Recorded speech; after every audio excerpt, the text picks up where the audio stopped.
semua negara, hampir semua negara, hampir 90% negara tidak percaya pada pemimpinnya. Ya. Orang ini akan terjadi tidak percaya sama pemimpinnya. Paling dibujui sampai Pak Wali Kota. Paling Pak Gubernur dibujui. Paling Pak Presiden yang golek duit. Nah, ini terjadi ini. Ini bukan hanya di Indonesia.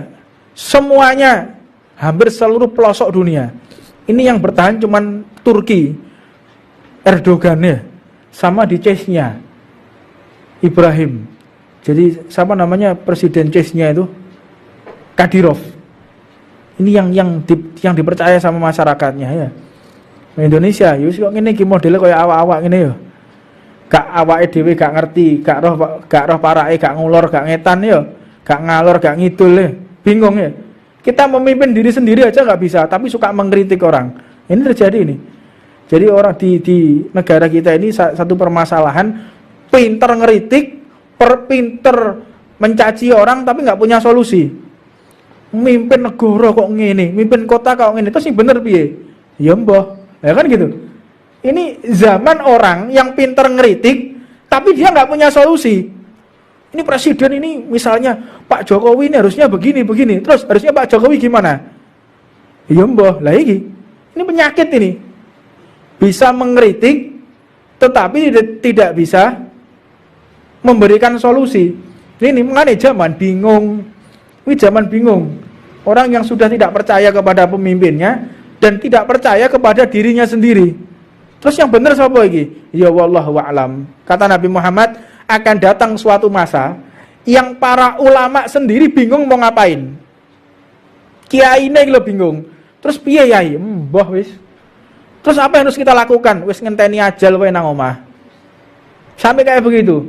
Jadi Al-Imamul Al-Hawi, beliau itu menuliskan dalam satu gosoidnya, zaman ini zaman yang kita tutup mata, tutup telinga, banyak zikir, banyak baca Quran, tutup informasi WhatsApp, tutup informasi Facebook, tutup kabeh, tutup mata sudah.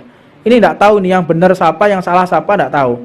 Tutup mata, tutup telinga, banyak zikir, banyak puasa, nunggu Imam Mahdi datang sudah.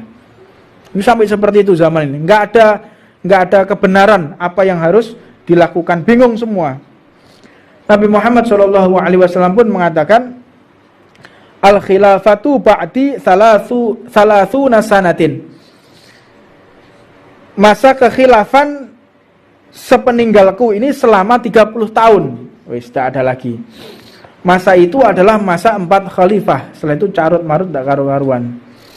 Maka yang dilengkapi dengan hari-hari kekhilafahan Sayyidina Hasan bin Ali radhiyallahu taala anhu, masa itu sekitar 6 bulan. Jadi 30 tahun itu dengan termasuk masa khalifahnya Sayyidina Hasan bin Ali bin Abi Thalib yang beliau wafat dalam keadaan diracun, dan dilanjutkan lagi oleh Sayyidina Ali bin Abi Thalib, Sayyidina Husain bin Ali bin Abi Thalib itu dibunuh oleh Yazid bin Muawiyah. Yazid bin Muawiyah itu yang pernah perang kepada Sayyidina Ali di peperangan Siffin ya. Itu sampai terjadi pembunuhan, umat Islam saling bunuh-membunuh di peperangan Siffin karena fitnah, karena satu adu domba. Maka dikatakan mulai zaman setelah Nabi wafat itu sudah terjadi satu pergolakan, yaitu satu pembaiatan yang menjadi dilema di antara umat Islam. Bingung, siapa yang akan menggantikan Rasulullah, kaum Ansor atau Muhajirin? Itu sudah sepeninggalnya Rasulullah. Sopo lagi sing mengganteni presiden ini? Jadi umek dari presiden itu gak zaman saya kita, Pak. Mulai zaman Nabi sampai sekarang. Jadi kalau orang ribut, presiden itu yang bener, sampai jangan jadi orang antik ya, jangan jadi orang kuno ya. Jadi ributnya masalah presiden, pilkada itu udah mulai zamannya Sayyidina Abu Bakar As-Siddiq. Ini kaum Ansor atau kaum Muhajirin yang bisa menggantikan Rasulullah. Ribut. Maka akhirnya mereka saling melemparkan, yang paling afdol adalah Sayyidina Umar. Sayyidina Umar adalah orang yang paling kuat, kata Sayyidina Umar, Sayyidina Abu Bakar saja. Tapi bedanya zaman dahulu, mereka saling menyerahkan kepimpinan. Ya. Engkau aja, gak iso aku engkau aja, enggak engkau aja, saling melemparkan. Sekarang enggak, saling berebut, bedanya seperti itu. Tapi sama-sama aja ributnya ya, ribut sampai terjadi satu keributan setelah dimakamkan Nabi Muhammad SAW. Itu banyak cerita bagaimana Sayyidina Ali juga tidak hadir di dalam rapat penentuan karena Sayyidina Ali dalam keadaan lumpuh, tidak bisa menghadiri rapat karena kakinya lumpuh, syok melihat wafatnya Nabi Muhammad SAW. Ketika itu Nabi Muhammad ini benar-benar menjanjikan bahwa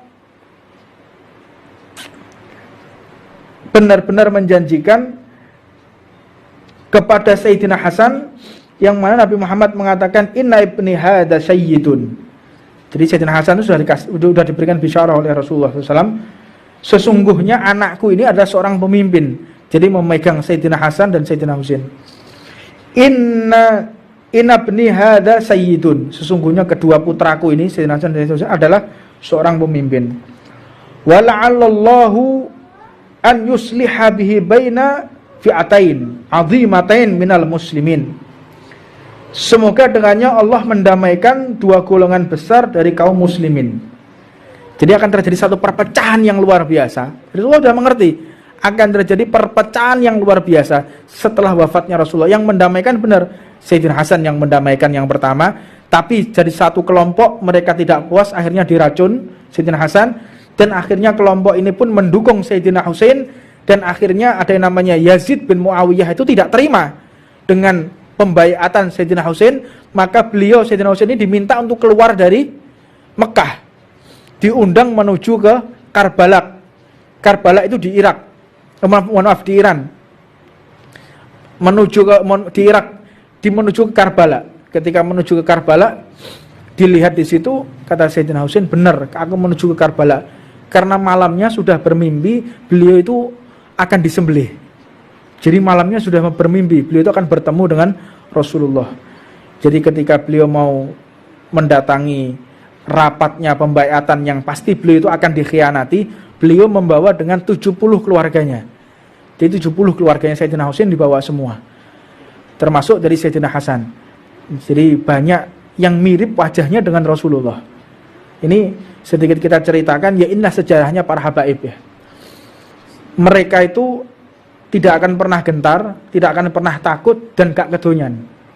Karena ceritane mereka yang benar-benar memiliki darah dagingnya Nabi Muhammad, kedonyan, ya seneng mbek donya, terus gila jabatan, terus takut atas apapun, itu tidak ada.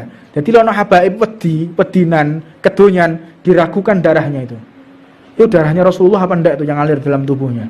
Jadi kalau kita lihat, oh ini Habib ini, berarti harus diikuti. Oh enggak bisa. Oh ini Habib, pasti duriah Nabi, harus kita menjadi pedoman. Oh enggak bisa. Lihat dulu akhlaknya, sesuai atau tidak dengan Rasulullah, sesuai atau tidak ini dengan tingkah laku dan adabnya Nabi Muhammad. Enggak bisa semua habaib terus mentang-mentang dia duriah terus bisa diikuti, tidak. Jadi makanya ana habaib sing joget-joget, yo cowo eloki, wong iki rodokno gendenge. Ya, iki gak waras iki, yo cowo eloki. Lu ini Habib tapi yo ngerti memang. Terus ana Habib sing ngerokok, ya. Oh iki Habib iki yo rokokan, berarti awake kudu rokokan. Yo cowo tiru wong ku yo manusa padha wae. Ikutilah mereka yang sesuai dengan kakeknya. Kalau ada habaib yang tidak sesuai dengan kakeknya, ya jangan diikuti. Siapapun dia, mau surbannya sakban Vespa gak urusan. Mau jubahe kayak Batman ya wis gak urusan. Ini sesuai gak akhlaki Nabi Muhammad? Gimana adabnya dia di atas majelis? Benar, khusuknya dia, tawaduknya, rendah hatinya. Ini sesuai dengan Nabi Muhammad. Kita ikuti. Jadi kalau ada habaib mencaci maki sahabat Nabi, ya dia wajib kita musuhi. Enggak peduli siapapun dia. Jadi kalau ada habaib yang suka joget-joget, ya coba eloi. Karena itu bukan daripada golongan Rasulullah SAW. Rokokan, melok rokokan. Aku kira rokokan tiru be Habib iki. Mereka sih iso selamat, sampean melok-melok jelungup sampean. Hati-hati jok melok-melok ya. Melok sing api-api, jangan ikuti yang buruk. Mudah-mudahan kita bisa mengikuti seluruh dzurriyyah Nabi Muhammad, seluruh para kiai yang mereka selaras dengan Nabi Muhammad sallallahu alaihi wasallam. Rabbana atina fid dunya hasanah wa fil akhirati hasanah wa qina adzabannar. wa ala man wa sayyidi Habib Umar bin Salim wa ala man Ahmad Jamal bin Tawab bin Abu Bakar Bagil wa ila hadratin Nabi Muhammadin sallallahu alaihi wasallam siril Fatihah. Bismillahirrahmanirrahim. Alhamdulillahi rabbil alamin.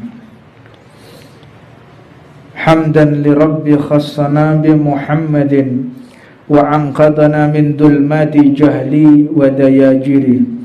Alhamdulillahilladzi hadana bi 'abdihil mukhtari man da'ana ilaihi bil idni wa qad nadana labbaika ya man dallana wa hadana. Allahumma salli wa sallim ala sayyidina Muhammadin nurika sari wa madadikal jari wa jama'na ya Allah biha fi kulli atwari wa ala alihi wa sahbihi ya nur. Subhanaka la ilma lana illa ma 'allamtana innaka antal alimul hakim. Rabbi ishrah li sadri wa yassir li amri wahlul 'uqdatam min lisani yafqahu qawli. Assalamualaikum warahmatullahi wabarakatuh. Sebagaimana kita telah membaca di minggu yang lalu nasihat-nasihat yang ditujukan untuk para penguasa, yang ditujukan untuk mereka yang memimpin. Fasal ini dilanjutkan dengan cerita Sayyidina Ali bin Abi Thalib karamallahu wa ajha. Sayyidina Ali bin Abi Thalib karamallahu wa ajha, beliau ini memiliki julukan karamallahu wa ajha itu dikarenakan tidak pernah melihat auratnya sama sekali. Bahkan di dalam satu riwayat diceritakan ketika Sayyidina Ali ini lahir, posisi bayi itu dalam keadaan mengkurep. Jadi bukan dalam keadaan melumah begitu, tapi mengurep. Ketika, mohon maaf apabila saya terlalu tajam menceritakannya, bahkan tidak melihat mohon maaf yang keluar dari tubuh beliau. Jadi tidak melihat kemaluan ibunya pun. Jadi sampai sebegitunya dipersiapkan oleh Allah. Ketika beliau lahir itu langsung dalam keadaan melumah ya. Biasanya bayi kan dalam keadaan melumah ya biasanya. Ini tengkurap agar tidak melihat daripada aurat orang tuanya. Ini salah satu daripada karomah Sayyidina Ali bin Abi Thalib. Jadi sama sekali tidak pernah melihat aurat siapapun. Maka dijuluki dengan karamallahu wa ajha. Dan Sayyidina Ali ini memang luar biasa. Oleh Allah memang dipersiapkan untuk menjadi khalifah. Ketika ibunda beliau, ibunya Sayyidina Ali ini bernama Fatimah. Ibunya Sayyidina Ali itu namanya Fatimah. Jadi ketika beliau lahir, beliau ini ibunya Sayyidina Ali diriwayatkan tidak pernah bisa untuk sujud kepada berhala. Jadi semua keluarganya itu biasanya kalau pagi, siang, sore sujud kepada berhala. Tetapi tatkala mengandung Sayyidina Ali, ibunya itu setiap mau sujud kepada berhala, maka Sayyidina Ali menendang dalam perut ibunya, sehingga ibunya nggak bisa rukuk ataupun sujud kepada berhala. Ini salah satu karomah daripada Sayyidina Ali bin Abi Thalib. Karamallahu wajha wa nafa'anallahu bi ulumihi fid dharain. Maka ketika beliau menjadi khalifah, tidak diragukan lagi kepemimpinan beliau. Sangat adil sekali. Makanya sampai-sampai setiap beliau membagikan harta, setelah selesai di lumbung itu selesai, maka beliau sholat di lumbung tersebut. Tujuannya agar menjadi saksi di dalam sholat tersebut. Ini satu pelajaran buat kita. Bumi dan seisinya ini menjadi hujah kita, menjadi bukti kita, kebaikan ataupun keburukan. Kalau kita melakukan kebaikan, berlaku adil, maka bebatuan, rumput, angin yang bertiup, daun yang kita lewati, semuanya mendoakan kita. Tetapi kalau sudah kita tidak adil di dalam satu kepemimpinan, khianat, tidak amanat, maka seluruh bebatuan, seluruh daun-daunan, seluruh benda mati akan mengutuk orang yang memimpin secara tidak adil. Fal iyadu billah min dzalik. Maka dalam satu diceritakan juga dalam satu kisah, yaitu Sayyidina Khalifah Umar bin Abdul Aziz rahimahullahu ta'ala wa ardah. Diceritakan Sayyidina Umar bin Abdul Aziz ini menjabat sebagai khalifah dan senantiasa ada tangisan di dalam rumahnya, senantiasa menangis. Apa sebab? Karena sudah tidak bisa lagi menafkahkan batiniyah maupun zahiriyah seperti sebelum beliau menjadi khalifah. Jadi biasanya bisa memberikan belanja kepada istrinya setiap hari, sekarang nggak bisa, 2 hari sekali, 3 hari sekali. Jadi makan di rumah itu cuma sehari sekali. Itu kehidupan khalifah Sayyidina Umar bin Abdul Aziz. Bahkan dalam satu riwayat beliau ini mengatakan, aku telah disibukkan dengan kewajibanku akan kepentingan kaum muslimin dari kalian semua. Bahkan satu riwayat dikatakan di dalam masa kepimpinan beliau itu mandi junub cuma 2 kali. Selama bertahun-tahun itu sempat mengumpuli istrinya cuma 2 kali, Pak. Kita bisa bayangkan. Lek saiki lak gak duwe bojo siji, mari jabat bojone loro. Iya. Iya.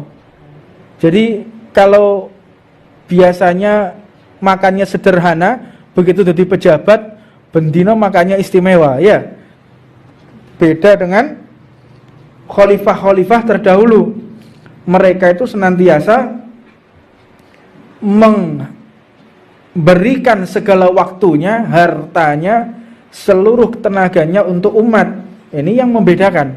Makanya dinasehatkan kepada mereka yang memimpin, hati-hatilah engkau, jangan sampai engkau keluar daripada rambu-rambu yang telah ditetapkan oleh baginda Nabi Muhammad SAW. Bahkan dalam satu kesempatan beliau ini pada musim dingin, pembantunya ini mempersiapkan air panas. Ditanya oleh beliau, dari mana air panas ini? Aku mau mandi air dingin saja.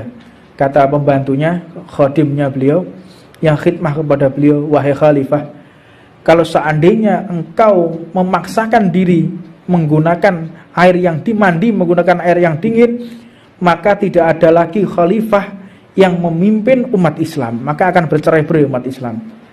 Kata Sayyidina Umar bin Abdul Aziz, ya sudah, saya turuti. Ketika selesai mandi, tanya, ini kayu bakar dari mana?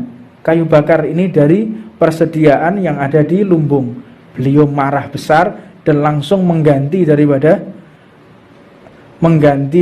kayu bakar tadi. Ini amanatnya luar biasa.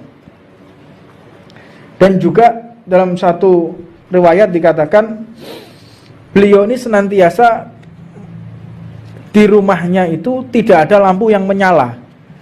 Jadi ketika beliau menjabat itu sudah tidak ada lampu yang menyala. Jadi biasanya kan ada teplok. Zaman dahulu kan pakai minyak, nggak pakai listrik ya, pakai minyak. Ketika beliau jadi khalifah, rumah itu sudah jarang lagi ada api yang menyala. Subhanallah. Jadi ekonominya kritis. Jadi semakin menjabat, jabatannya tinggi, ekonominya semakin kritis. Nah inilah khalifah pada zaman dahulu, pemimpin zaman dahulu. Karena Nabi Muhammad SAW, Nabi Muhammad pernah mengatakan, nanti akan ada zaman yang mereka menjabat, semakin tinggi jabatannya, semakin enteng pekerjaannya. Tambah dhuwur jabatannya, tambah enteng pekerjaannya. Tambah pendek, tambah rendah jabatannya, semakin berat. Ini kebalik. Ya Rasulullah, mana mungkin? Ya akan terjadi itu. Makanya kalau kita melihat mulai jabatan yang tinggi, kita melihat ada amanat dari presiden, ya, amanat dari presiden harus dikerjakan. Jadi presiden merintahkan kepada menterinya, menteri memerintahkan kepada wilayah setempat, misalnya memerintahkan kepada gubernur, gubernur memerintahkan kepada siapa? Camatnya, memerintahkan kepada wali kota atau bupatinya, wali kota bupati memerintahkan kepada camatnya, camat memerintahkan kepada kepala desanya, kepala desa memerintahkan kepada staf-stafnya, staf-stafnya memerintahkan kepada RW dan RT-nya. Jadi perintah itu semakin ke bawah semakin berat. Ini akan terjadi. Lah buktinya sudah terjadi sekarang. Ya, ini akhir zaman, alamatus sa'ah ini. Ini hari kiamat secara tidak sadar kita. Semakin ke bawah semakin berat. Jadi misal kalau di dalam militer, dari Panglima TNI memerintahkan kepada Panglima Kodamnya. Panglima Kodam memerintahkan kepada Danremnya, Komandan Koremnya. Komandan Korem memerintahkan kepada Komandan Kodimnya. Komandan Kodim memerintahkan kepada Koramilnya. Koramil memerintahkan kepada stafnya, turun terus. Jadi akhirnya yang paling bawah babinsanya tolah-toleh ya. Opo karepe perintahnya Panglima TNI tapi tolah-toleh mereka. Ini yang terjadi ini. Semakin ke bawah jabatan semakin berat. Kalau dulu tidak, semakin tinggi semakin berat, semakin tanggung jawab, semakin tidak bisa tidur, semakin susah, semakin bingung. Sekarang enggak, semakin tinggi jabatannya tinggal nyuruh aja, perintah-perintahkan gitu ya. Nah, ini yang disabdakan oleh Nabi Muhammad SAW. Benar apa yang disabdakan oleh Rasulullah SAW. Birokrasi ini akan terjadi seperti itu. Nah, ini alamatus sa'ah, detik-detik daripada hari kiamat. Di kehidupan para khalifah, para pemimpin zaman dahulu, mereka itu orang-orang yang bijaksana radhiyallahu taala anhum, yang seperti terkenal dan tersebar serta sangat panjang sekali untuk diceritakan para khalifah zaman dahulu. Menceritakannya saja sulit, apalagi mau mengerjakan. Nyeritakno iki lho angel. Apalagi untuk mencontoh orangnya. Kita cuma melihat, delok lho bingung ya. Meneh nglakoni. Kita jadi penonton aja susah, apalagi yang menjadi pemain. Dan mereka itu orang-orang hebat. Makanya tidak sembarangan orang yang bisa memimpin. Makanya dikatakan benar orang-orang yang menjabat sebagai khalifah, Sayyidina Abu Bakar As-Siddiq, Sayyidina Umar Al-Faruq, Utsman Asy-Syahid, dan Ali Al-Murtada. Mereka ini adalah orang-orang khususnya Allah Subhanahu wa taala yang sudah dibisarahkan mubasir fil jannah, orang yang pasti masuk ke dalam surganya Allah Subhanahu wa taala. Maka yang disabdakan oleh Nabi Muhammad sallallahu alaihi wasallam, inna hadzal amru bada'an nubuwatan wa rahmatan, thumma yakunu khilafatan wa rahmatan, thumma yakunu mulkan adudan. Jadi Nabi Muhammad mengatakan, sesungguhnya agama ini dimulai dengan khalifah. Setelah aku meninggal akan dipimpin oleh khalifah. Maka khalifah ini adalah pengganti nabi. Khalifah ini pengganti nabi, yang mana nabi itu memiliki rahmat dan kasih sayang kepada umatnya. Setelah itu dilanjutkan dengan kerajaan, dan setelah itu dilanjutkan lagi dengan adudon. Adudon ini apa ya? Lalim. Tahu lalim? Tahu lalim apa enggak? Ya, buka kamus nanti. Adudon, lalim, seperti lalim. Enggak buka kamus ya, apa itu lalim? Jadi Rasulullah SAW mengatakan raja-raja yang sudah tidak memenuhi syarat ya, lalim. Jadi la yu'la, jadi la yahya wa la yamut ya, gak mati gak urip, tolah-toleh ngowah-ngowah tok ya. Ini kejadian nih. Ya. Rajane tolah-toleh, pemimpinnya tolah-toleh tok, ngowah-ngowah ya. Nah, ini kan terjadi nih. Lihat, semua negara, hampir semua negara, hampir 90% negara tidak percaya pada pemimpinnya. Ya. Orang ini akan terjadi tidak percaya sama pemimpinnya. Paling dibujui sampai Pak Wali Kota. Paling Pak Gubernur dibujui. Paling Pak Presiden yang golek duit. Nah, ini terjadi ini. Ini bukan hanya di Indonesia, semuanya, hampir seluruh pelosok dunia. Ini yang bertahan cuman Turki, Erdogan ya, sama di Chechnya, Ibrahim. Jadi siapa namanya presiden Chechnya itu? Kadyrov. Ini yang dipercaya sama masyarakatnya ya. Indonesia, yus kok ngene iki modele kaya awak-awak ngene ya. Gak awake dhewe gak ngerti, gak roh parake, gak ngulur, gak ngetan ya, gak ngalor, gak ngidul ya. Bingung ya. Kita memimpin diri sendiri aja gak bisa, tapi suka mengkritik orang. Ini terjadi ini. Jadi orang di negara kita ini satu permasalahan, pinter ngeritik, pinter mencaci orang tapi gak punya solusi. Mimpin negara kok ngene, mimpin kota kok ngene, terus sing bener piye? Ya mbah, ya kan gitu. Ini zaman orang yang pinter ngeritik, tapi dia nggak punya solusi. Ini presiden ini misalnya Pak Jokowi ini harusnya begini, terus harusnya Pak Jokowi gimana? Ya mbah, lah ini penyakit ini. Bisa mengkritik, tetapi tidak bisa memberikan solusi. Ini mengenai zaman bingung. Ini zaman bingung. Orang yang sudah tidak percaya kepada pemimpinnya dan tidak percaya kepada dirinya sendiri. Terus yang benar siapa lagi? Ya wallahu a'lam. Kata Nabi Muhammad, akan datang suatu masa yang para ulama sendiri bingung mau ngapain. Kiai ini lo bingung. Terus piye yai? Mbah wis. Terus apa yang harus kita lakukan? Wis ngenteni ajal wae nang omah. Sampai kayak begitu. Jadi Al-Imamul Al-Hawi, beliau itu menuliskan dalam satu gosoidnya, zaman ini zaman yang kita tutup mata, tutup telinga, banyak zikir, banyak baca Quran, tutup informasi WhatsApp, tutup informasi Facebook, tutup kabeh, tutup mata sudah. Ini tidak tahu nih yang benar siapa, yang salah siapa, tidak tahu. Tutup mata, tutup telinga, banyak zikir, banyak puasa, nunggu Imam Mahdi datang sudah. Ini sampai seperti itu zaman ini. Nggak ada kebenaran apa yang harus dilakukan, bingung semua. Nabi Muhammad SAW pun mengatakan, al khilafatu ba'di salasuna sanatin. Masa kekhilafan sepeninggalku ini selama 30 tahun. Wis tidak ada lagi. Masa itu adalah masa 4 khalifah. Setelah itu carut marut tak karu-karuan. Maka yang dilengkapi dengan hari-hari kekhilafahan Sayyidina Hasan bin Ali radhiyallahu taala anhu, masa itu sekitar 6 bulan. Jadi 30 tahun itu dengan termasuk masa khalifahnya Sayyidina Hasan bin Ali bin Abi Thalib yang beliau wafat dalam keadaan diracun, dan dilanjutkan lagi oleh Sayyidina Ali bin Abi Thalib, Sayyidina Husain bin Ali bin Abi Thalib itu dibunuh oleh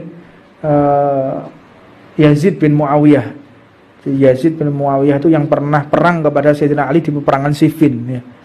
Itu sampai terjadi pembunuhan, umat Islam saling bunuh-membunuh di peperangan Siffin karena fitnah, karena satu adu domba. Maka dikatakan mulai zaman setelah Nabi wafat itu sudah terjadi satu pergolakan, yaitu satu pembaiatan yang menjadi dilema di antara umat Islam. Bingung siapa yang akan menggantikan Rasulullah, kaum Ansor atau Muhajirin. Itu sudah sepeninggalnya Rasulullah. Sopo lagi sing mengganteni presiden ini.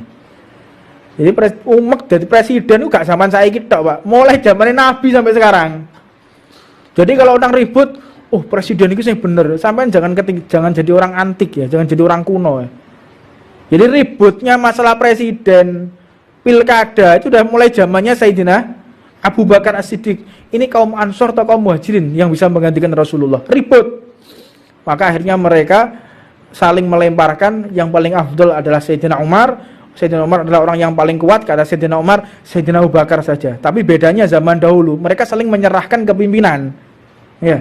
Engkau aja, gak iso aku engkau aja, enggak engkau aja, saling melemparkan. Sekarang enggak, saling berebut, bedanya seperti itu. Tapi sama-sama aja ributnya ya, ribut sampai terjadi satu keributan setelah dimakamkan Nabi Muhammad SAW. Itu banyak cerita bagaimana Sayyidina Ali juga tidak hadir di dalam rapat penentuan karena Sayyidina Ali dalam keadaan lumpuh, tidak bisa menghadiri rapat karena kakinya lumpuh, syok melihat wafatnya Nabi Muhammad SAW.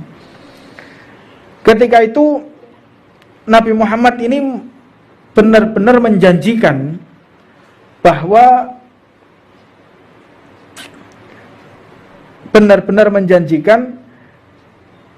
kepada Sayyidina Hasan, yang mana Nabi Muhammad mengatakan inna ibni hadza sayyidun. Jadi Sayyidina Hasan itu sudah diberikan bisyarah oleh Rasulullah SAW. Sesungguhnya anakku ini adalah seorang pemimpin. Jadi memegang Sayyidina Hasan dan Sayyidina Husain. Inna ibni hadza sayyidun. Sesungguhnya kedua putraku ini Sayyidina Hasan dan Sayyidina Husain adalah seorang pemimpin. Wa la'allallahu an yusliha bihi baina fi'atain 'azimatain minal muslimin. Semoga dengannya Allah mendamaikan dua golongan besar dari kaum muslimin. Jadi akan terjadi satu perpecahan yang luar biasa. Rasulullah sudah mengerti akan terjadi perpecahan yang luar biasa setelah wafatnya Rasulullah. Yang mendamaikan benar Sayyidina Hasan yang mendamaikan yang pertama, tapi jadi satu kelompok mereka tidak puas, akhirnya diracun Sayyidina Hasan, dan akhirnya kelompok ini pun mendukung Sayyidina Husain, dan akhirnya ada yang namanya Yazid bin Muawiyah itu tidak terima dengan pembaiatan Sayyidina Husain, maka beliau Sayyidina Husain ini diminta untuk keluar dari Mekah, diundang menuju ke Karbala. Karbala itu di Irak, maaf di Iran, menuju ke Karbala. Ketika menuju ke Karbala, dilihat di situ, kata Sayyidina Husain, benar, aku menuju ke Karbala karena malamnya sudah bermimpi beliau itu akan disembelih. Jadi malamnya sudah bermimpi beliau itu akan bertemu dengan Rasulullah. Jadi ketika beliau mau mendatangi rapatnya pembaiatan yang pasti beliau itu akan dikhianati, beliau membawa dengan 70 keluarganya. Jadi 70 keluarganya Sayyidina Husain dibawa semua, termasuk dari Sayyidina Hasan. Jadi banyak yang mirip wajahnya dengan Rasulullah. Ini sedikit kita ceritakan, ya inilah sejarahnya para habaib ya. Mereka itu tidak akan pernah gentar, tidak akan pernah takut, dan gak kedonyan. Karena ceritane mereka yang benar-benar memiliki darah dagingnya Nabi Muhammad, kedonyan, ya seneng mbek donya, terus gila jabatan, terus takut atas apapun, itu tidak ada. Jadi lono habaib wedinan, kedonyan, diragukan darahnya itu. Itu darahnya Rasulullah apa enggak itu yang ngalir dalam tubuhnya. Jadi kalau kita lihat, oh ini Habib ini, berarti harus diikuti. Oh enggak bisa. Oh ini Habib, pasti duriah Nabi, harus kita menjadi pedoman. Oh enggak bisa. Lihat dulu akhlaknya, sesuai atau tidak dengan Rasulullah, sesuai atau tidak ini dengan tingkah laku dan adabnya Nabi Muhammad. Enggak bisa semua habaib terus mentang-mentang dia duriah terus bisa diikuti, tidak. Jadi makanya ana habaib sing joget-joget yo cowo eloki, wong iki rodokno gendenge. Ya, iki gak waras iki yo cowo eloki. Lu ini Habib tapi yo ngerti memang. Terus ana Habib sing ngerokok ya. Oh iki Habib iki yo rokokan, berarti awake kudu rokokan. Yo cowo tiru wong ku yo manusa padha wae. Ikutilah mereka yang sesuai dengan kakeknya. Kalau ada habaib yang tidak sesuai dengan kakeknya, ya jangan diikuti. Siapapun dia, mau surbannya sakban Vespa gak urusan. Mau jubai kayak Batman ya wis gak urusan.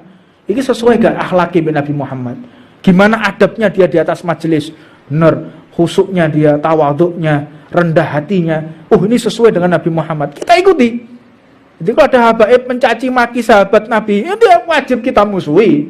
Enggak peduli siapapun dia. Jadi kalau ada habaib yang suka joget-joget, ya coba eloi. Karena itu bukan daripada golongan Rasulullah SAW. Rokokan, melok rokokan. Aku kira rokokan tiru be Habib iki. Mereka sih iso selamat sampean melok-melok jelungup sampean. Hati-hati jok melok-melok ya. Melok sing api-api, jangan ikuti yang buruk.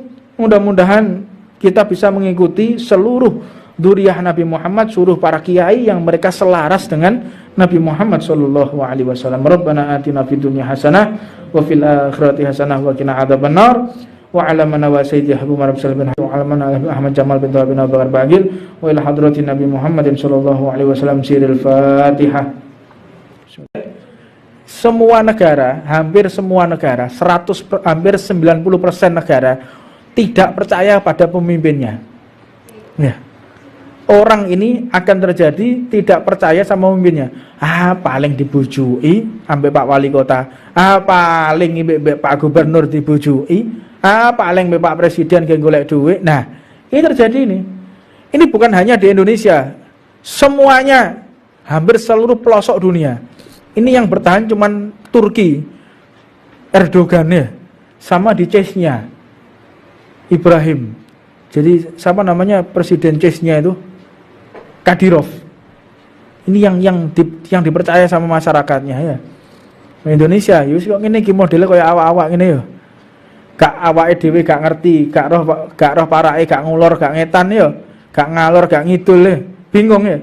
Kita memimpin diri sendiri aja gak bisa, tapi suka mengkritik orang. Ini terjadi ini. Jadi orang di negara kita ini satu permasalahan, pinter ngeritik, pinter mencaci orang tapi nggak punya solusi. Mimpin negara kok ngene, mimpin kota kok ngene, terus sing bener piye? Ya mbah, ya kan gitu. Ini zaman orang yang pinter ngeritik tapi dia nggak punya solusi.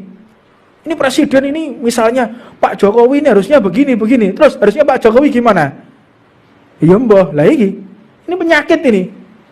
Bisa mengkritik tetapi tidak bisa memberikan solusi. Ini mengenai zaman bingung. Ini zaman bingung. Orang yang sudah tidak percaya kepada pemimpinnya dan tidak percaya kepada dirinya sendiri. Terus yang benar siapa lagi? Ya wallahu a'lam. Kata Nabi Muhammad, akan datang suatu masa yang para ulama sendiri bingung mau ngapain. Kiai ini lo bingung. Terus piye yai? Mbah wis. Terus apa yang harus kita lakukan? Wis ngenteni ajal wae nang omah. Sampai kayak begitu. Jadi Al-Imamul Al-Hawi, beliau itu menuliskan dalam satu ghasaidnya, zaman ini zaman yang kita tutup mata, tutup telinga, banyak zikir, banyak baca Quran, tutup informasi WhatsApp, tutup informasi Facebook, wis tutup kabeh, wis tutup mata sudah. Ini enggak tahu nih yang benar siapa, yang salah siapa enggak tahu. Tutup mata, tutup telinga, banyak zikir, banyak puasa, nunggu Imam Mahdi datang sudah. Ini sampai seperti itu zaman ini. Enggak ada kebenaran apa yang harus dilakukan, bingung semua. Nabi Muhammad SAW pun mengatakan, al-khilafatu ba'di salasuna sanatin. Masa kekhilafan sepeninggalku ini selama 30 tahun. Wis tak ada lagi. Masa itu adalah masa 4 khalifah. Setelah itu carut marut tak karu-karuan. Maka yang dilengkapi dengan hari-hari kekhilafahan Sayyidina Hasan bin Ali radhiyallahu taala anhu, masa itu sekitar 6 bulan. Jadi 30 tahun itu dengan termasuk masa khalifahnya Sayyidina Hasan bin Ali bin Abi Thalib yang beliau wafat dalam keadaan diracun, dan dilanjutkan lagi oleh Sayyidina Ali bin Abi Thalib, Sayyidina Husain bin Ali bin Abi Thalib itu dibunuh oleh Yazid bin Muawiyah. Yazid bin Muawiyah itu yang pernah perang kepada Sayyidina Ali di peperangan Siffin ya. Itu sampai terjadi pembunuhan, umat Islam saling bunuh-membunuh di peperangan Siffin karena fitnah, karena satu adu domba. Maka dikatakan mulai zaman setelah Nabi wafat itu sudah terjadi satu pergolakan, yaitu satu pembaiatan yang menjadi dilema di antara umat Islam. Bingung, siapa yang akan menggantikan Rasulullah, kaum Ansor atau Muhajirin? Itu sudah sepeninggalnya Rasulullah. Sopo lagi yang mengganteni presiden ini? Jadi umat jadi presiden itu gak zaman saya kita Pak, mulai zaman Nabi sampai sekarang. Jadi kalau orang ribut, oh presiden itu yang benar, sampai jangan jadi orang antik ya, jangan jadi orang kuno ya. Jadi ributnya masalah presiden, pilkada itu udah mulai zamannya Sayyidina Abu Bakar As-Siddiq.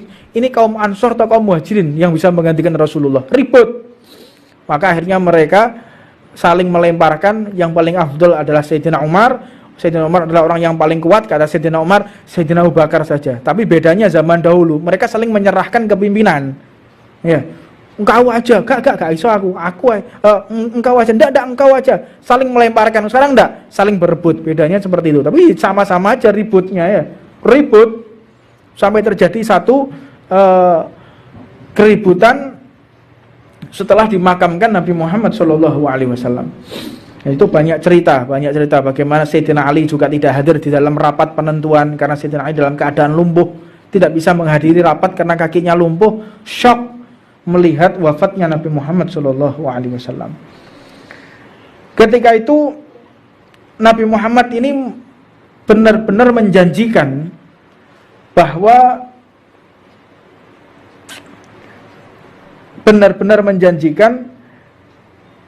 kepada Sayyidina Hasan, yang mana Nabi Muhammad mengatakan inna ibni hadza sayyidun.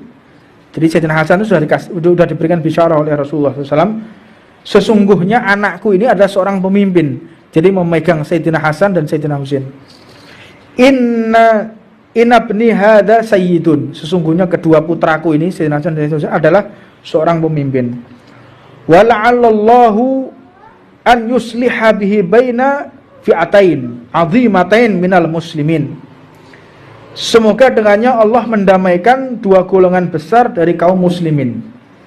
Jadi akan terjadi satu perpecahan yang luar biasa. Jadi Allah sudah mengerti akan terjadi perpecahan yang luar biasa setelah wafatnya Rasulullah. Yang mendamaikan benar Sayyidina Hasan yang mendamaikan yang pertama, tapi jadi satu kelompok mereka tidak puas, akhirnya diracun Sayyidina Hasan, dan akhirnya kelompok ini pun mendukung Sayyidina Husain, dan akhirnya ada yang namanya Yazid bin Muawiyah itu tidak terima dengan pembaiatan Sayyidina Husain, maka beliau Sayyidina Husain ini diminta untuk keluar dari Mekah, diundang menuju ke Karbala. Karbala itu di Irak, maaf di Iran, menuju ke Karbala. Ketika menuju ke Karbala, dilihat di situ, kata Sayyidina Husain, benar, aku menuju ke Karbala karena malamnya sudah bermimpi beliau itu akan disembelih. Jadi malamnya sudah bermimpi beliau itu akan bertemu dengan Rasulullah. Jadi ketika beliau mau mendatangi rapatnya pembaiatan yang pasti beliau itu akan dikhianati, beliau membawa dengan 70 keluarganya. Jadi 70 keluarganya Sayyidina Husain dibawa semua, termasuk dari Sayyidina Hasan. Jadi banyak yang mirip wajahnya dengan Rasulullah. Ini sedikit kita ceritakan, ya inilah sejarahnya para habaib ya. Mereka itu tidak akan pernah gentar, tidak akan pernah takut, dan gak kedonyan. Karena ceritane mereka yang benar-benar memiliki darah dagingnya Nabi Muhammad, kedonyan, ya seneng mbek donya, terus gila jabatan, terus takut atas apapun, itu tidak ada. Jadi lono habaib pedinan, kedonyan, diragukan darahnya itu. Itu darahnya Rasulullah apa enggak itu yang ngalir dalam tubuhnya. Jadi kalau kita lihat, oh ini Habib ini, berarti harus diikuti. Oh enggak bisa. Oh ini Habib, pasti duriah Nabi, harus kita menjadi pedoman. Oh enggak bisa. Lihat dulu akhlaknya, sesuai atau tidak dengan Rasulullah, sesuai atau tidak ini dengan tingkah laku dan adabnya Nabi Muhammad. Enggak bisa semua habaib terus mentang-mentang dia duriah terus bisa diikuti, tidak. Jadi makanya ana habaib sing joget-joget, yo cowo eloki, wong iki rodokno gendenge. Ya, iki gak waras iki, yo cowo eloki. Lu ini Habib tapi yo ngerti memang. Terus ana Habib sing ngerokok, ya. Oh iki Habib iki yo rokokan, berarti awake kudu rokokan. Yo cowo tiru wong ku yo manusa padha wae. Ikutilah mereka yang sesuai dengan kakeknya. Kalau ada habaib yang tidak sesuai dengan kakeknya, ya jangan diikuti. Siapapun dia, mau surbannya sakban Vespa gak urusan. Mau jubahe kayak Batman ya wis gak urusan. Iki sesuai gak akhlaki Nabi Muhammad? Gimana adabnya dia di atas majelis? Benar, khusuknya dia, tawaduknya, rendah hatinya. Oh ini sesuai dengan Nabi Muhammad. Kita ikuti. Jadi kalau ada habaib mencaci maki sahabat Nabi, ya dia wajib kita musuhi. Enggak peduli siapapun dia. Jadi kalau ada habaib yang suka joget-joget, ya coba eloi. Karena itu bukan daripada golongan Rasulullah sallallahu alaihi wasallam. Rokokan melok rokokan. Aku kira rokokan tiru be Habib iki. Mereka sih iso selamat sampean melok jelungup sampean. Hati-hati jok melok-melok ya. Melok sing apik-apik, jangan ikuti yang buruk. Mudah-mudahan kita bisa mengikuti seluruh dzurriyyah Nabi Muhammad, seluruh para kiai yang mereka selaras dengan Nabi Muhammad sallallahu alaihi wasallam. Rabbana atina fid dunya hasanah wa fil akhirati hasanah wa qina adzabannar. Wa ala mana wa sayyidi Habib Marab Salman wa ala mana Ahmad Jamal bin Tawab bin Bakar Bagil wa ila hadratin Nabi Muhammadin sallallahu alaihi wasallam. Siril Fatihah. Bismillahirrahmanirrahim. Alhamdulillahi rabbil alamin. Hamdan li rabbi khassana bi Muhammadin wa anqadana min dhulmati jahli wa dayajiri. Alhamdulillahilladzi hadana bi 'abdihil mukhtari man da'ana ilaihi bil idni wa qad nadana labbaika ya man dallana wa hadana. Allahumma salli wa sallim ala sayyidina Muhammadin nurika sari wa madadikal jari wajma'na ya Allah biha fi kulli atwari wa ala alihi wa sahbihi ya nur. Subhanaka la ilma lana illa ma 'allamtana innaka antal alimul hakim. Rabbi ishrah li sadri wa yassir li amri wahlul 'uqdatam min lisani yafqahu qawli. Assalamualaikum warahmatullahi wabarakatuh. Sebagaimana kita telah membaca di minggu yang lalu nasihat-nasihat yang ditujukan untuk para penguasa, yang ditujukan untuk mereka yang memimpin. Fasal ini dilanjutkan dengan cerita Sayyidina Ali bin Abi Thalib karamallahu wa ajha. Sayyidina Ali bin Abi Thalib karamallahu wa ajha, beliau ini memiliki julukan karamallahu wa ajha itu dikarenakan tidak pernah melihat auratnya sama sekali. Bahkan di dalam satu riwayat diceritakan ketika Sayyidina Ali ini lahir, posisi bayi itu dalam keadaan mengkurep. Jadi bukan dalam keadaan melumah begitu, tapi mengurep. Ketika, mohon maaf apabila saya terlalu tajam menceritakannya, bahkan tidak melihat mohon maaf yang keluar dari tubuh beliau. Jadi tidak melihat kemaluan ibunya pun. Jadi sampai sebegitunya dipersiapkan oleh Allah. Ketika beliau lahir itu langsung dalam keadaan melumah ya. Biasanya bayi kan dalam keadaan melumah ya biasanya. Ini tengkurap agar tidak melihat daripada aurat orang tuanya. Ini salah satu daripada karomah Sayyidina Ali bin Abi Thalib. Jadi sama sekali tidak pernah melihat aurat siapapun. Maka dijuluki dengan karamallahu wa ajha. Dan Sayyidina Ali ini memang luar biasa. Oleh Allah memang dipersiapkan untuk menjadi khalifah. Ketika ibunda beliau, ibunya Sayyidina Ali ini bernama Fatimah. Ibu Sayyidina Ali itu namanya Fatimah. Jadi ketika beliau lahir, beliau ini ibunya Sayyidina Ali diriwayatkan tidak pernah bisa untuk sujud kepada berhala. Jadi semua keluarganya itu biasanya kalau pagi, siang, sore sujud kepada berhala. Tetapi tatkala mengandung Sayyidina Ali, ibunya itu setiap mau sujud kepada berhala, maka Sayyidina Ali menendang dalam perut ibunya, sehingga ibunya nggak bisa rukuk ataupun sujud kepada berhala. Ini salah satu karomah daripada Sayyidina Ali bin Abi Thalib. Karamallahu wajha wa nafa'anallahu bihi bi'ulumihi fid dharain. Maka ketika beliau menjadi khalifah, tidak diragukan lagi kepemimpinan beliau. Sangat adil sekali. Makanya sampai-sampai setiap beliau membagikan harta, setelah selesai di lumbung itu selesai, maka beliau sholat di lumbung tersebut. Tujuannya agar menjadi saksi di dalam sholat tersebut. Ini satu pelajaran buat kita. Bumi dan seisinya ini menjadi hujah kita, menjadi bukti kita, kebaikan ataupun keburukan.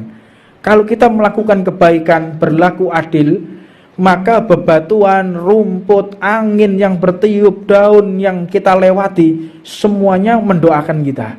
Tetapi kalau sudah kita tidak adil di dalam satu kepemimpinan, khianat, tidak amanat, maka seluruh bebatuan, seluruh daun-daunan, seluruh benda mati akan mengutuk orang yang memimpin secara tidak adil. Fal iyadu billah min dzalik. Maka dalam satu diceritakan juga dalam satu kisah, yaitu Sayyidina Khalifah Umar bin Abdul Aziz rahimahullahu ta'ala wa ardah. Diceritakan Sayyidina Umar bin Abdul Aziz ini menjabat sebagai khalifah dan senantiasa ada tangisan di dalam rumahnya. Senantiasa menangis. Apa sebab? Karena sudah tidak bisa lagi menafkahkan batiniyah maupun zahiriyah seperti sebelum beliau menjadi khalifah. Jadi biasanya bisa memberikan belanja kepada istrinya setiap hari, sekarang nggak bisa, 2 hari sekali, 3 hari sekali. Jadi makan di rumah itu cuma sehari sekali. Itu kehidupan khalifah Sayyidina Umar bin Abdul Aziz. Bahkan dalam satu riwayat beliau ini mengatakan, aku telah disibukkan dengan kewajibanku akan kepentingan kaum muslimin dari kalian semua. Bahkan satu riwayat dikatakan di dalam masa kepimpinan beliau itu mandi junub cuma 2 kali. Selama bertahun-tahun itu sempat mengumpuli istrinya cuma 2 kali, Pak. Kita bisa bayangkan. Lek saiki lak gak duwe bojo siji, mari jabat bojone loro. Iya. Nah, iya. Jadi kalau biasanya makannya sederhana, begitu jadi pejabat, bendino makannya istimewa, ya. Beda dengan khalifah-khalifah terdahulu. Mereka itu senantiasa memberikan segala waktunya, hartanya, seluruh tenaganya untuk umat. Ini yang membedakan.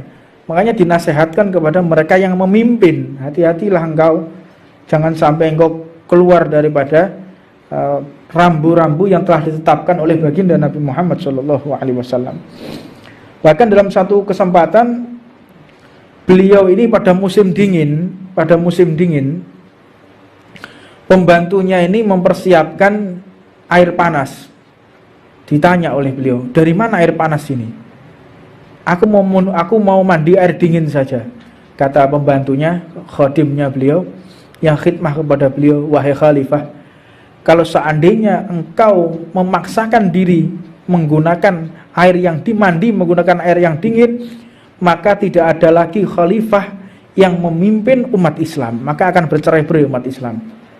Kata Sayyidina Umar bin Abdul Aziz, ya sudah, saya turuti.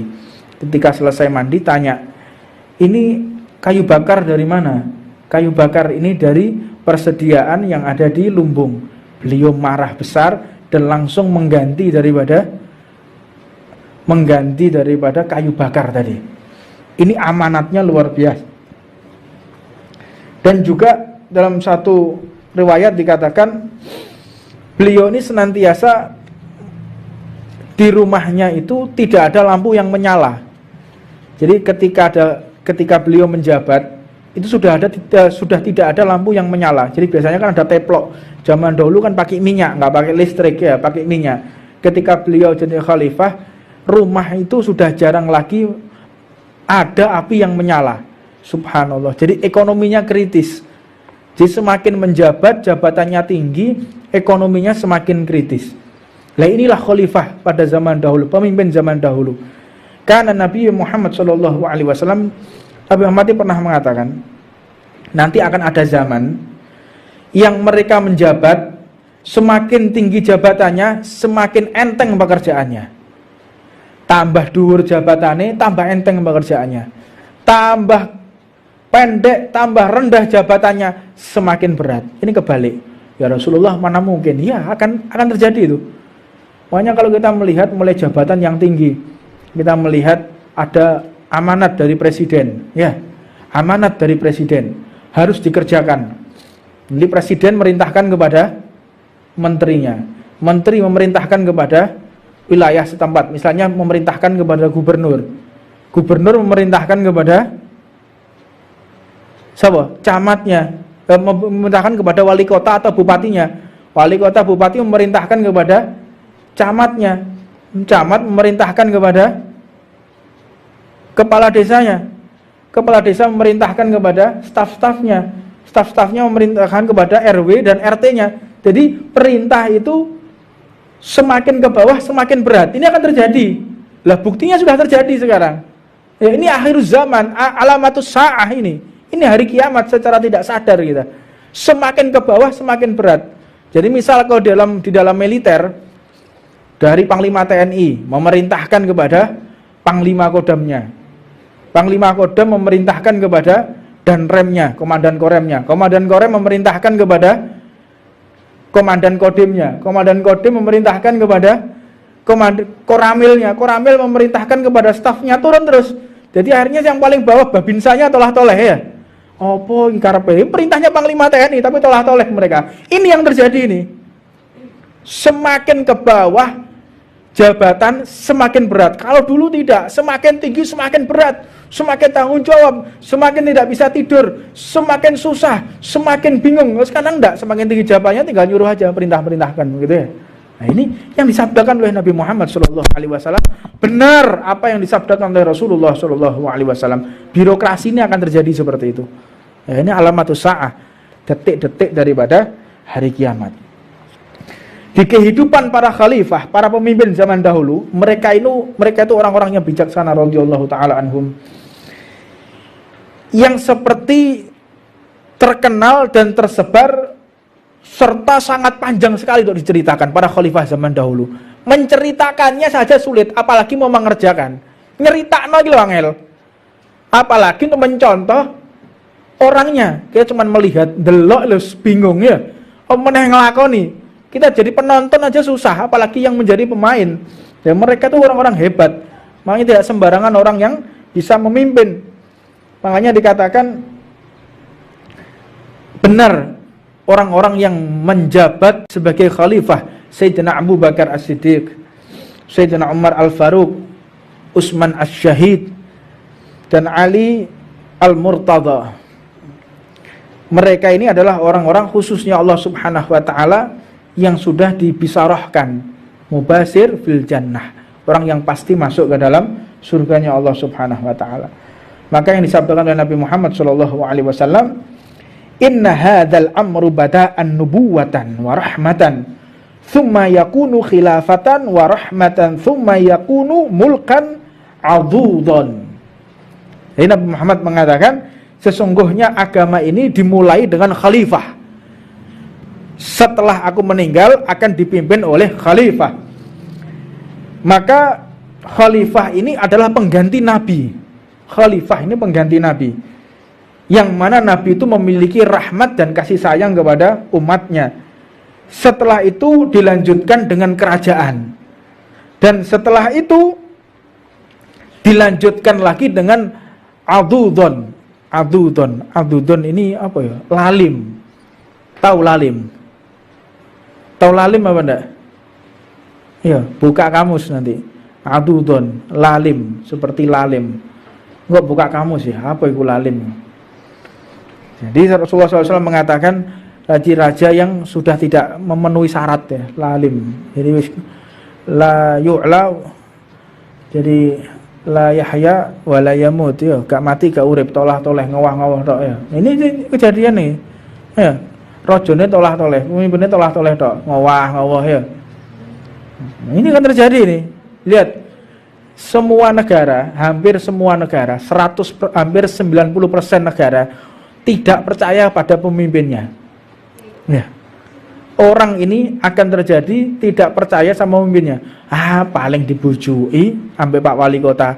Paling Pak Gubernur dibujui. Paling Pak Presiden yang golek duit. Nah, ini terjadi ini. Ini bukan hanya di Indonesia. Semuanya, hampir seluruh pelosok dunia. Ini yang bertahan cuman Turki, Erdogan ya, sama di Chechnya, Ibrahim. Jadi siapa namanya presiden Chechnya itu?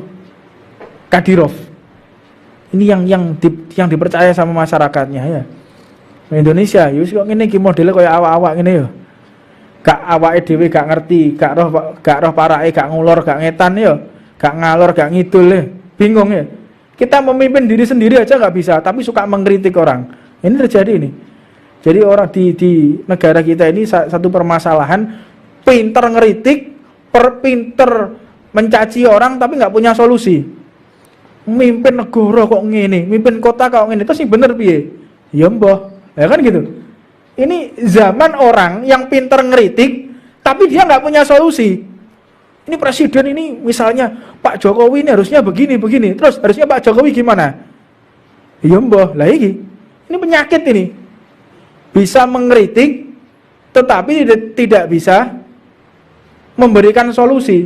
Ini mengenai zaman bingung. Ini zaman bingung. Orang yang sudah tidak percaya kepada pemimpinnya dan tidak percaya kepada dirinya sendiri.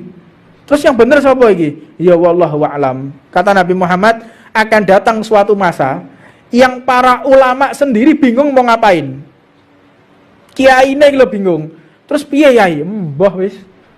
Terus apa yang harus kita lakukan? Wis ngenteni ajal wae nang omah. Sampai kayak begitu. Jadi Al-Imamul Al-Hawi, beliau itu menuliskan dalam satu ghasaidnya, zaman ini zaman yang kita tutup mata, tutup telinga, banyak zikir, banyak baca Quran, tutup informasi WhatsApp, tutup informasi Facebook, wis tutup kabeh, wis tutup mata sudah. Ini enggak tahu nih yang benar siapa, yang salah siapa enggak tahu. Tutup mata, tutup telinga, banyak zikir, banyak puasa, nunggu Imam Mahdi datang sudah. Ini sampai seperti itu zaman ini. Enggak ada kebenaran apa yang harus dilakukan, bingung semua. Nabi Muhammad SAW pun mengatakan, al khilafatu ba'di salasuna sanatin. Masa kekhilafan sepeninggalku ini selama 30 tahun. Wis tidak ada lagi. Masa itu adalah masa 4 khalifah. Setelah itu carut marut tak karu-karuan. Maka yang dilengkapi dengan hari-hari kekhilafahan Sayyidina Hasan bin Ali radhiyallahu taala anhu, masa itu sekitar 6 bulan. Jadi 30 tahun itu dengan termasuk masa khalifahnya Sayyidina Hasan bin Ali bin Abi Thalib yang beliau wafat dalam keadaan diracun, dan dilanjutkan lagi oleh Sayyidina Ali bin Abi Thalib, Sayyidina Husain bin Ali bin Abi Thalib itu dibunuh oleh Yazid bin Muawiyah. Yazid bin Muawiyah itu yang pernah perang kepada Sayyidina Ali di peperangan Siffin ya. Itu sampai terjadi pembunuhan, umat Islam saling bunuh-membunuh di peperangan Siffin karena fitnah, karena satu adu domba. Maka dikatakan mulai zaman setelah Nabi wafat itu sudah terjadi satu pergolakan, yaitu satu pembaiatan yang menjadi dilema di antara umat Islam. Bingung siapa yang akan menggantikan Rasulullah, kaum Ansor atau Muhajirin. Itu sudah sepeninggalnya Rasulullah. Sopo lagi sing mengganteni presiden ini. Jadi umek jadi presiden itu gak zaman saiki tok, Pak. Mulai zamannya Nabi sampai sekarang. Jadi kalau orang ribut, oh presiden itu yang bener, sampai jangan jadi orang antik ya, jangan jadi orang kuno ya.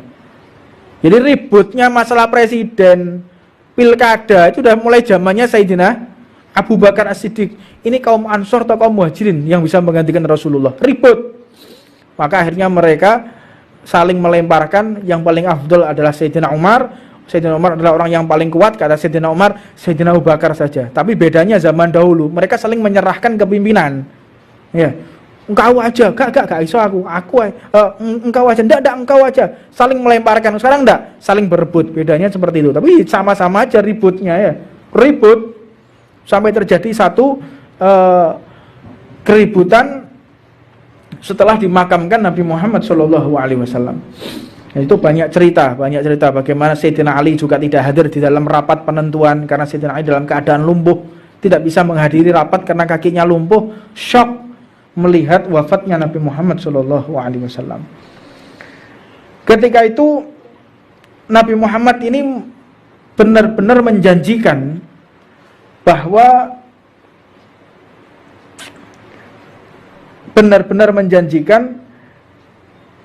kepada Sayyidina Hasan, yang mana Nabi Muhammad mengatakan inna ibni hadza sayyidun. Jadi Sayyidina Hasan itu sudah diberikan bisyarah oleh Rasulullah SAW, sesungguhnya anakku ini adalah seorang pemimpin. Jadi memegang Sayyidina Hasan dan Sayyidina Husain. Inna ibni hadza sayyidun, sesungguhnya kedua putraku ini Sayyidina Hasan dan Sayyidina Husain adalah seorang pemimpin. Wa la'allallahu an yusliha bihi baina fi'atain azimatain minal muslimin. Semoga dengannya Allah mendamaikan dua golongan besar dari kaum muslimin. Jadi akan terjadi satu perpecahan yang luar biasa. Rasulullah sudah mengerti akan terjadi perpecahan yang luar biasa setelah wafatnya Rasulullah. Yang mendamaikan benar Sayyidina Hasan yang mendamaikan yang pertama, tapi jadi satu kelompok mereka tidak puas, akhirnya diracun Sayyidina Hasan, dan akhirnya kelompok ini pun mendukung Sayyidina Husain. Dan akhirnya ada yang namanya Yazid bin Muawiyah itu tidak terima dengan pembaiatan Sayyidina Husain, maka beliau Sayyidina Husain ini diminta untuk keluar dari Mekah, diundang menuju ke Karbala. Karbala itu di Irak, di Iran. Menuju ke Karbala. Ketika menuju ke Karbala, dilihat di situ, kata Sayyidina Husain, benar, aku menuju ke Karbala karena malamnya sudah bermimpi beliau itu akan disembelih. Jadi malamnya sudah bermimpi beliau itu akan bertemu dengan Rasulullah. Jadi ketika beliau mau mendatangi rapatnya pembaiatan yang pasti beliau itu akan dikhianati, beliau membawa dengan 70 keluarganya. Jadi 70 keluarganya Sayyidina Husain dibawa semua, termasuk dari Sayyidina Hasan. Jadi banyak yang mirip wajahnya dengan Rasulullah. Ini sedikit kita ceritakan, ya inilah sejarahnya para habaib ya. Mereka itu tidak akan pernah gentar, tidak akan pernah takut, dan gak kedonyan. Karena ceritane mereka yang benar-benar memiliki darah dagingnya Nabi Muhammad, kedonyan, ya seneng mbek donya, terus gila jabatan, terus takut atas apapun, itu tidak ada. Jadi lono habaib pedinan, kedonyan, diragukan darahnya itu. Itu darahnya Rasulullah apa enggak itu yang ngalir dalam tubuhnya. Jadi kalau kita lihat, oh ini Habib ini, berarti harus diikuti. Oh enggak bisa. Oh ini Habib, pasti duriah Nabi, harus kita menjadi pedoman. Oh enggak bisa. Lihat dulu akhlaknya, sesuai atau tidak dengan Rasulullah. Sesuai atau tidak ini dengan tingkah laku dan adabnya Nabi Muhammad. Enggak bisa semua habaib terus mentang-mentang dia duriah terus bisa diikuti, tidak. Jadi makanya ana habaib sing joget-joget, yo cowo eloki, wong iki rodokno gendenge. Ya, iki gak waras iki, yo cowo eloki. Lu ini Habib tapi yo mengerti memang. Terus ana Habib sing ngerokok, ya. Oh iki Habib iki yo rokokan, berarti awake kudu rokokan. Yo cowo tiru wong ku yo manusa padha wae. Ikutilah mereka yang sesuai dengan kakeknya. Kalau ada habaib yang tidak sesuai dengan kakeknya, ya jangan diikuti. Siapapun dia, mau surbannya sakban Vespa gak urusan, mau jubai kayak Batman ya wes gak urusan. Ini sesuai gak akhlaki Nabi Muhammad? Gimana adabnya dia di atas majelis? Benar, khusuknya dia, tawaduknya, rendah hatinya. Oh ini sesuai dengan Nabi Muhammad, kita ikuti. Jadi kalau ada habaib mencaci maki sahabat Nabi, ya dia wajib kita musuhi. Enggak peduli siapapun dia. Jadi kalau ada habaib yang suka joget-joget, ya coba eloi. Karena itu bukan daripada golongan Rasulullah SAW. Rokokan, melok rokokan. Aku kira rokokan tiru be Habib iki. Mereka sih iso selamat sampean melok jelungup sampean. Hati-hati ojo melok-melok ya. Melok sing api-api, jangan ikuti yang buruk. Mudah-mudahan kita bisa mengikuti seluruh duriah Nabi Muhammad, seluruh para kiai yang mereka selaras dengan Nabi Muhammad sallallahu alaihi wasallam. Rabbana atina fid dunya hasanah wa fil akhirati hasanah wa qina adzabannar. Wa ala man wa sayyidi Habib Arab Salman wa ala man Ahmad Jamal bin Abdul Bagir wa ila hadratin Nabi Muhammadin sallallahu alaihi wasallam siril Fatihah.